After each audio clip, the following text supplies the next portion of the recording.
Bihar police की तैयारी करने वाले आप सभी का इस क्लास में स्वागत है। इस क्लास में रोज की तरह मैथ के 5 बहुत ही महत्वपूर्ण क्वेश्चन कराए जाएंगे और यह क्लास आपके एग्जाम अर्थात 3 अगस्त तक कंटिन्यू चलेगी। बाकी आपका एग्जाम हो भी रहा है, इसलिए आपका समय न लेते हुए हम आ जाते हैं अपने सीधे क्वेश्चन नंबर फर्स्ट। बस आपसे यही एक रिक्वेस्ट है कि क्लास को लास्ट तक देखिएगा, उसके बाद तब कमेंट करिए क्लास कैसे लगी।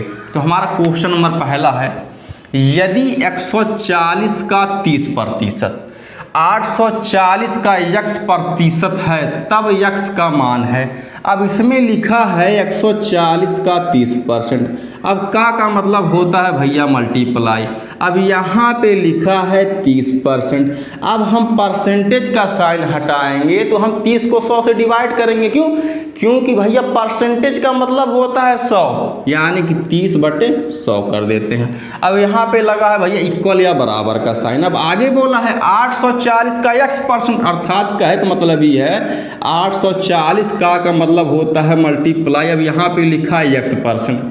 अब फिर भैया परसेंटेज है और परसेंटेज का मतलब 100 होता है, तो परसेंटेज के साइन को हटाएंगे तो भैया x को हम 100 से डिवाइड करेंगे। अब यहाँ पे 100 से 100 कट जाएगा, उसके बाद 0 से 0 कट जाएगा। अब 3 करना 3, 3 दूनी 6, 8 में 6 जदू, उसके बाद 4 उतारेंगे यानी कि 3 8 24। अब 28 करने 28, 28 पंजे 140। कहने का मतलब ये है कि x का मान आ गया 5, जो कि ऑप्शन नंबर हमारे बी में दिया गया है। अब हम आ जाते हैं अपने नेक्स्ट क्वेश्चन पे। तो हमारा नेक्स्ट क्वेश्चन है, किसी धन को 4:5:6 के अनुपात में बांटा गया, सबसे बड़ा भाग पूंजी का कितने प्रतिशत। अब पहली बात तो यह है, अब इसमें पूछा कि भैया सबसे बड़ा भाग, तो अगर हम तीनों रेशियो में देखेंगे तो भैया सबसे बड़ा रेशियो 6 है, यानी कि हम 6 लिख लेते हैं। लेकिन यह बोला कि सबसे बड़ा भाग पूंजी का कितने प्रतिशत, कहे का मतलब ही है कि जो हमारी भैया टोटल पूंजी है, यानी कि 4 में 5 जोड़ेंगे 9 और 9 में 6 जोड़ेंगे 15, तो भैया 6/15 कर देते हैं। अब एक बात, परसेंटेज में पूछा तो भैया 100 से गुणा करा देते, क्योंकि परसेंटेज का मतलब क्या होता है 100 होता है। अब हम करते हैं इसको सॉल्व।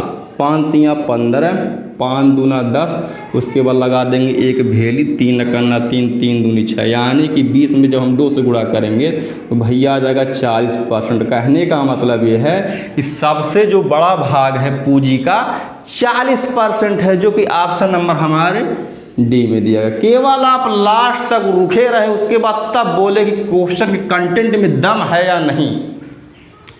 अब हम आ जाते हैं अपने नेक्स्ट क्वेश्चन पे। तो हमारा नेक्स्ट क्वेश्चन है, किस वार्षिक दर प्रतिशत से 2500 रुपये साधारण ब्याज पर 4 वर्ष में 3300 रुपये हो जाएंगे। पहली बात तो यह है, अगर 2500 रुपया अगर 4 वर्ष में अगर 3300 रुपया हो जाता है, तो कहे का मतलब ये है, यह हमारा है भैया मूलधन, अर्थात भैया प्रिंसिपल वैल्यू, ये हमारा है अमाउंट का है कि इसको हम ऐसे भी मान सकते हैं कि किसी व्यक्ति ने 2500 रुपया उधार लिया था और उसको 4 साल बाद 3300 रुपया पे करना पड़ा, अर्थात कुल राशि पे करना पड़ा। एक बात, अब हम इसमें यह देखेंगे कि उसको कितना अधिक पे करना पड़ा, अर्थात कहे का मतलब ये है 3300 में से अगर हम 2500 माइनस करेंगे तो आ जाएगा 800, यानी कि ये जो 800 रुपया जो उसको अधिक पे करना पड़ा है, ये हमारा ब्याज है या एसआई है। अब हम एसआई का फार्मूला हम लगा लेते हैं, तो एसआई बराबर होता है PRT/100। अब एसआई भैया निकल करके आया है 800 बराबर P, अर्थात भैया प्रिंसिपल या मूलधन 2500 रुपया मल्टीप्लाई बाई R, अर्थात रेट ऑफ इंटरेस्ट, जो कि इसमें दिया गया नहीं। इसमें बोला है भैया रेट ऑफ इंटरेस्ट, कहाँ इसमें बोला है कि वार्षिक दर प्रतिशत से, अर्थात ब्याज की दर हमको ज्ञात करना है। Multiply by T for time, जो कि है भैया 4 वर्ष बटे 100। अब जो 0 से 2 0 कट जाएगा। अब 4 दूनी 8, उसके बाद लगा देंगे भैया 2 भेली, 25 से करना 25 8 200, अर्थात क्या मतलब ही है R का मान आ जाएगा 8%, जो कि ऑप्शन नंबर हमारे दिया है सी में। गर्मी जान लीजिए बहुत ज़्यादा हो रही है। अब हम आ जाते हैं अपने नेक्स्ट क्वेश्चन पे। तो हमारा नेक्स्ट क्वेश्चन है, एक आदमी की आय तथा व्यय का अनुपात 5:4 है, अर्थात कहने का मतलब है जो व्यक्ति की आय या इनकम है भैया उसका रेशियो 5 है। उसी प्रकार से एक्सपेंसेस या व्यय या खर्च का अनुपात भैया 4 है। अब आगे बोला है यदि उसकी आय 18,000 रुपया है तो उसका व्यय होगा। पहली बात तो यह है जब इस व्यक्ति की आय या इनकम दी गई है 18,000 तो भैया व्यक्ति की आय का रेशियो हम देख लेते हैं, यानी कि व्यक्ति की आय का रेशियो भैया 5 है। अब इसी 5 का भैया मान बराबर है 18,000 रुपया के। अब इसकी मदद से हम पहले 1 का मान निकाल लेते हैं। अब 5 से 180 कटेगा 36 बार में, यानी 36 पंजा 180। अब उसके बाद हम फिर 2 भेली बढ़ा देते हैं, यानी कि 1 का मान आ गया 3600 रुपया।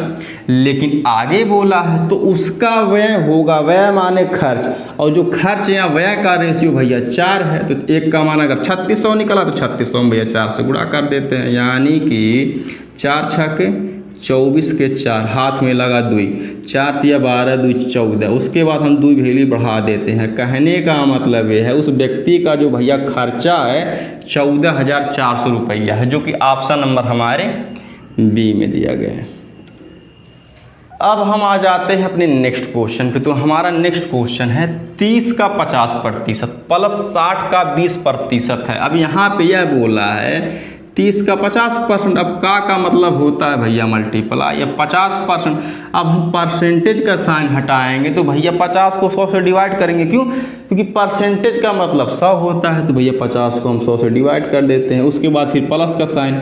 अब बोला है 60 का 20%, यानी कि 60 का अर्थात का मतलब मल्टीप्लाई या 20%। अब हम परसेंटेज का साइन हटाएंगे तो 20 को हम 100 से डिवाइड करेंगे। अब 1 भेली 2 भेली 1 भेली 2 भेली 1 भेली 2 भेली एंड 1 भेली 2 भेली। अब 3 पचे 15। अब प्लस का साइन 6 दूनी 12। अब हम 15 में 12 को जोड़ देते हैं, अर्थात 15 में जब हम 12 को जोड़ेंगे 5 2 7 1 1 2, यानी कि 27 हमारा आंसर हो जाएगा, जो कि ऑप्शन नंबर हमारे डी में दिया गया है।